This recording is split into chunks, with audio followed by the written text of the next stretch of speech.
अस्सलाम वालेकुम। उम्मीद है कि आप हमारी वीडियो से बहुत मालूमात हासिल कर रहे हैं और सीख रहे हैं। आज हम देखेंगे कि माइक्रोसॉफ्ट वर्ड में हम ए से लेके जेड तक जो शॉर्ट कीज़ हैं और हॉट कीज़ हैं वो किस तरीके से इस्तेमाल करते हैं। जैसा कि हम जानते हैं कि माइक्रोसॉफ्ट वर्ड जो है ये पूरी दुनिया में सबसे ज़्यादा इस्तेमाल होने वाला टेक्स्ट एडिटिंग सॉफ्टवेयर है। तो अगर मैं चाहता हूं कि मैं इसे प्रोफेशनली तौर पे इस्तेमाल करूं तो मुझे चाहिए कि मैं शॉर्ट कीज़ और हॉट कीज़ का बहुत ज़्यादा इस्तेमाल करूं।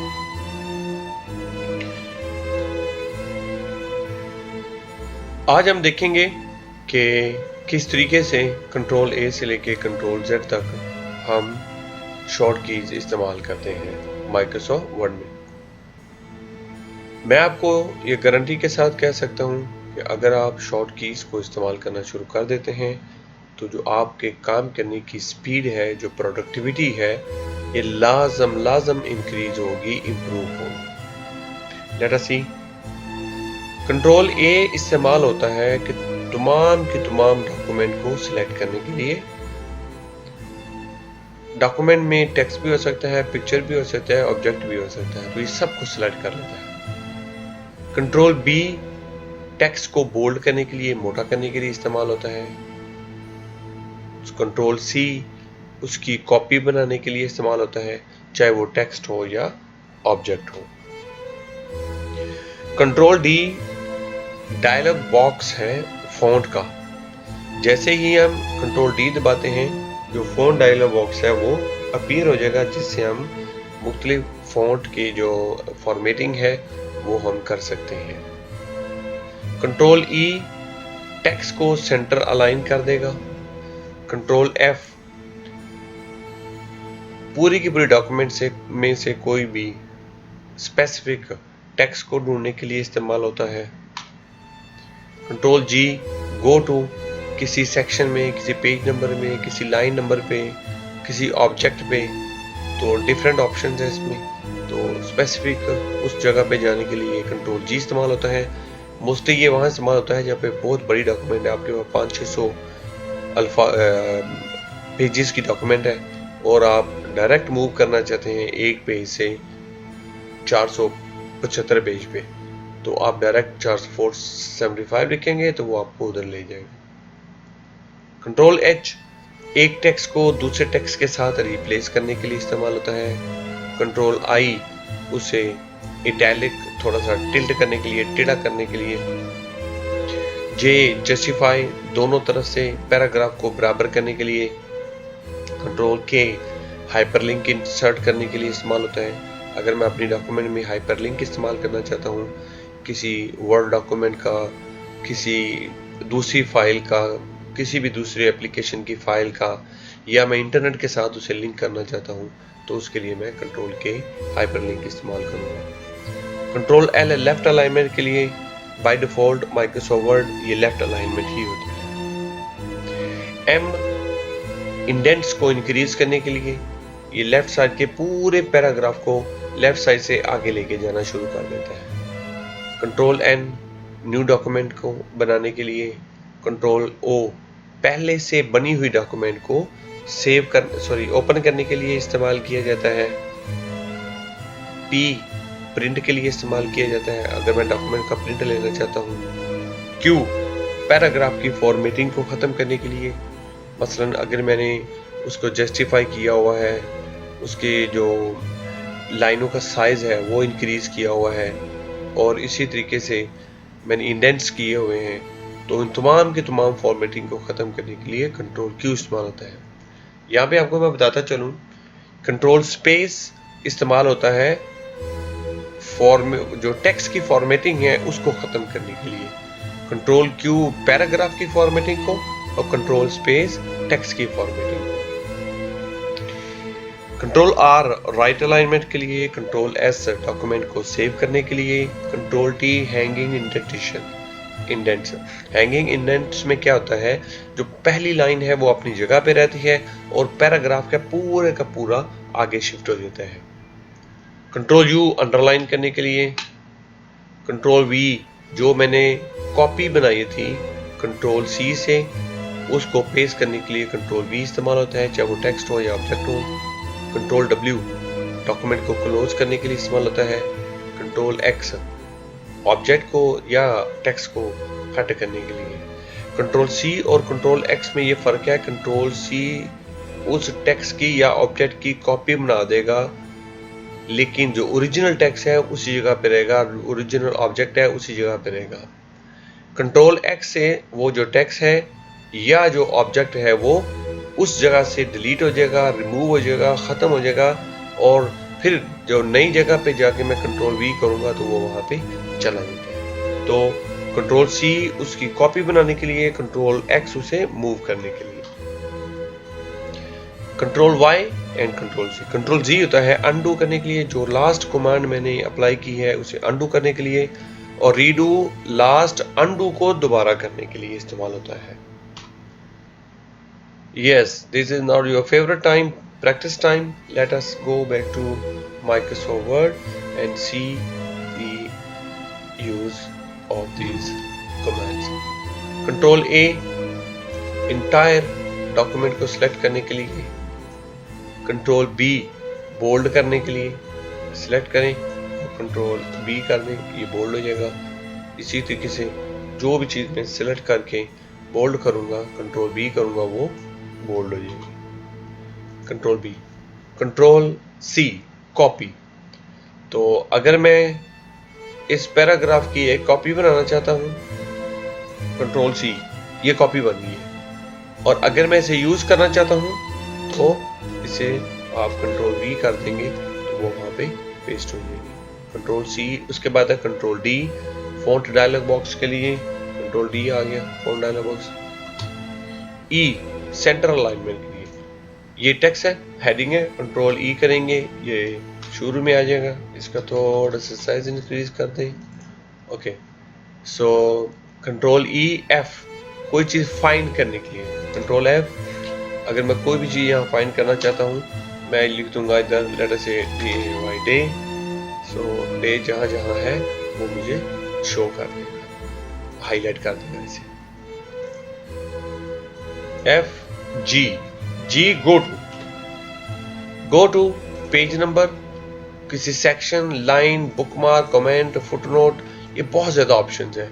इस पे अलग एक पूरा चैप्टर, पूरा एक लेक्चर रिकॉर्ड करेंगे इंशाल्लाह, लेकिन अभी सिर्फ प्रैक्टिस के लिए मैं कहता हूँ मुझे पेज नंबर, लाइन नंबर 10 पे जाना है। इसको बंद करें, चेक कर सकते हैं 1 2 3 4 5 6 7 8 9 और 10th जिस पे वो ऑलरेडी था। ये फर्स्ट लाइन है 2 3 4 5 6 7 8 9 10, तो वो 10th लाइन पे था। Control G, control H replace करने के लिए इस्तेमाल होता है। कंट्रोल एच मैं कहता हूँ जी आपको जहाँ पे भी मिलता है, लेट अस से डे, आप उसे NIGHT नाइट में कर दो। रिप्लेस एक को रिप्लेस करेगा, रिप्लेस ऑल उस डॉक्यूमेंट पे तमाम अपीयरेंस को कर देगा। रिप्लेस 4 थे तो ये अब नाइट हो चुका है, आप चेक कर सकते हैं। ये इधर था डे वर्क, कंट्रोल एफ करें, अब आपको डे नहीं मिलेगा, ठीक है। और अगर आप नाइट करेंगे ये आपको 4 टाइम यूज हुआ है, पहले डे टाइम डे आ रहा था क्योंकि अब रिप्लेस कर दिया, डे नहीं है, अब वो नाइट में शिफ्ट हो गया। Okay, control H I italic के लिए, इसको सिलेक्ट करें, कंट्रोल आई, ये इटैलिक टिल्ट हो गया है। आई जे जस्टिफाई, तो जस्टिफाई से क्या होता है, वो टेक्स्ट दोनों तरफ से, दोनों साइड से, लेफ्ट और राइट से बराबर हो जाता है। कंट्रोल जे आप चेक कर सकते हैं, इधर से भी बराबर है और ये इधर से भी बराबर है। के होता है हाइपरलिंक के लिए, फर्ज करें मैं इस पे कोई लिंक लगाना चाहता हूँ, सिलेक्ट करें, कंट्रोल के, ये हाइपरलिंक आ गया। और इसी तरह अगर मैं इसमें से कोई फाइल को ओपन करना चाहता हूँ, उसको क्लिक करें, ओके कर दें, तो ये डॉक्यूमेंट मुझे लिंक हो गई है। इसको ओपन करने के लिए कंट्रोल क्लिक करेंगे, वो फाइल ओपन हो जाएगी। ठीक है, तो इस तरीके से आप वो फाइल ओपन कर सकते हैं। JK L है लेफ्ट अलाइनमेंट। जैसे मैंने आपको बताया था कि ये ऑलरेडी लेफ्ट अलाइनमेंट होता है। लेट अस से मैंने इसे कंट्रोल J जस्टिफाई किया हुआ है, कंट्रोल L ये लेफ्ट पे आ गया, कंट्रोल L ये लेफ्ट पे चला गया, कंट्रोल E सेंटर लाइन में। तो JK L M increase indentation, आप चेक करें, ये control M control M control M। Okay, तो इस तरीके से कंट्रोल M इंडेंट को इंक्रीज करता है। N न्यू डॉक्यूमेंट के लिए कंट्रोल N, डॉक्यूमेंट न्यू आप देख सकते हैं हर दफा एक न्यू डॉक्यूमेंट क्रिएट हो रही है। O ऑलरेडी फाइल को ओपन करने के लिए कंट्रोल O दबाएं और उसके बाद जो फाइल आपने ओपन करनी है आप उस पर क्लिक करें, वो फाइल ओपन हो जाएगी।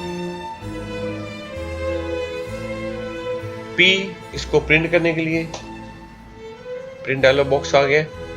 अगर प्रिंटर लगा होगा डेफिनेटली वो इसका प्रिंट दे देगा। ये इसका प्रिंट प्रीव्यू है, ऐसे प्रिंट नजर आएगा। Q रिमूव पैराग्राफ फॉर्मेटिंग, आप चेक कर सकते हैं यहाँ पे इस पे पैराग्राफ फॉर्मेटिंग हुई है। कंट्रोल J ये जस्टिफाई है, इंडेंट है। कंट्रोल 2 होता है डबल अलाइनमेंट के लिए, ये एडिशनल इंफॉर्मेशन के लिए है। कंट्रोल Q क्या करेगा, ये सबको खत्म करेगा, तमाम के तमाम paragraph formatting. R right alignment check कर लें, ये R है, ठीक है, control R right alignment. S save करने के लिए, ये ऑलरेडी सेव है। अगर मैं इसको कंट्रोल S करूंगा तो ये जो भी चेंजेस किए वो सारी सेव हो गई है। अगर फाइल फर्स्ट टाइम क्रिएट की है, अगर मैं इसे सेव करूंगा तो कंप्यूटर मुझसे इसका नाम पूछेगा। कंट्रोल S आप चेक कर सकते हैं, आप कहते हैं मैंने इसे डेस्कटॉप पे सेव करना है और फिर इधर आप जो भी लिखेंगे वो MS वर्ड डॉक्यूमेंट और सेव, ये डॉक्यूमेंट सेव हो गया और इसका नाम यहाँ पे अपीयर हो गया है। T ये होता है हैंगिंग इंडेंट्स के लिए, आप चेक कर सकते हैं कंट्रोल T ये फर्स्ट लाइन विल अपनी जगह पे रहेगी और पूरे का पूरा बाकी पैराग्राफ मूव हो जाएगा। U अंडरलाइन के लिए आप सिलेक्ट करें तो कंट्रोल U कर दें, वो जो सिलेक्टेड टेक्स्ट होगा अंडरलाइन हो जाएगा। V पेस्ट करने के लिए हम ऑलरेडी प्रैक्टिस कर चुके हैं, चलें हम इसको कर लेते हैं ऑब्जेक्ट के ऊपर। ठीक है, आप यहाँ पे आए और कंट्रोल V कर दें तो ये यहाँ पे भी आ गया। कंट्रोल V पेस्ट के लिए। W इस डॉक्यूमेंट को क्लोज करने के लिए, अगर मैं कंट्रोल W करता हूँ तो मुझे पूछेगा कि आपने जो इसमें चेंजेस की हैं सेव करना चाहते हैं। अगर मैं यस कर दूंगा तो ये इसे क्लोज कर देगा, अगर मैं डोंट कहूँगा तो चेंजेस को सेव नहीं करेगा, कैंसिल से ये जस्ट डिसअपीयर हो जाएगा। So control W, let us have the practice on other file document. Control W ये क्लोज हो गई है, my word control W close हो गई। W X कट करने के लिए देखते हैं, अब इस ऑब्जेक्ट को मैं यहाँ ले जाना चाहता हूँ, कंट्रोल X कट हो गए और यहाँ पे आके कंट्रोल V कर दें तो ये आप चेक कर सकते हैं जो कट करता होता है ये ओरिजिनल लोकेशन से ख़त्म कर देता है और नई जगह पे ले जाता है। टेक्स्ट को अगर मैं इस पैराग्राफ को ऊपर लेके जाना चाहता हूँ, सिलेक्ट करें कंट्रोल X, यहाँ से ख़त्म हो गया है, यहाँ पे लाके पेस्ट कर देंगे कंट्रोल V तो वहाँ पे वो आ जाएगा पेस्ट होने। Control WX Y and Z, Y data से मैंने इसको बोल्ड कर दिया, कंट्रोल B तो ये हो गया एक कमांड हो गया। कंट्रोल G इसे अंडू कर देगा, जो मैंने लास्ट कमांड की थी वो इसे अंडू कर देगा और कंट्रोल Y इसको दोबारा कर देगा, कंट्रोल Y दोबारा इसको बोल्ड कर देगा। इसी तरीके से अगर मैं इसे डिलीट करता हूं और उसके बाद इसे डिलीट करता हूं, अनडू से ये दोनों 1 बाय 1 आ जाएंगे, रीडू से कंट्रोल Y से ये दोबारा चले जाएंगे। सो ये है अनडू और redo. Okay, let's go back to our presentation. Thank you very much, and don't forget to subscribe my YouTube channel.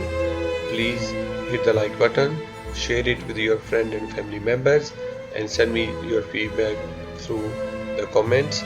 And don't forget to follow me on my blog, computerforlearners.blogspot.com.